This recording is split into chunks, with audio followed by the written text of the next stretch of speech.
2년 전 태권도장 관장의 학대로 어린아이가 숨지는 일이 있었죠. 당시 상황을 방임한 사범 2명이 최근 다시 검찰에 송치됐습니다. 학대를 멀뚱히 보기만 하거나 아이를 괴롭힌 정황까지 CCTV에 고스란히 담겼습니다. 이세영 기자가 입수했습니다. 재작년 7월 만 3세였던 최도아 군은 태권도장 매트 사이에 거꾸로 낀 채 30분간 방치돼 숨졌습니다. 관장 39살 최모 씨가 벌인 짓이었습니다. 지난 1월 대법원은 아동학대 사례와 상습학대 혐의로 징역 30년형을 확정했고 최 씨는 복역 중입니다. SBS가 사건 발생 전 2달간의 CCTV 영상을 입수해 지금까지 공개되지 않은 최 관장과 사범들의 추가 학대와 방임 정황을 확인했습니다.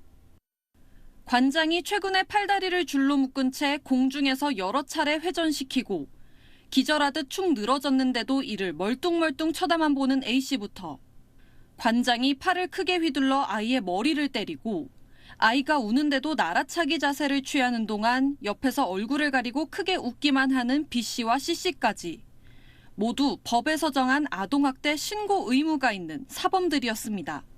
이 가운데 A씨는 숨진 최 군과 별개로 아동학대 혐의로 재판을 받고 있는데 울고 있는 한 아이의 손목을 잡아당겨 들어올린 장면이 CCTV에 포착됐기 때문입니다. 나머지 사범 2명은 직접 학대를 가하지 않았다는 이유로 형사 절차가 아닌 아동보호 사건으로 법원에 송치됐는데 재판부의 판단은 달랐습니다. 지난 10일 열린 신문기일에서 의정부 지방법원이 아동보호 사건 보호 처분으로 끝날 수준이 아니라며 이들을 검찰에 다시 송치한 겁니다.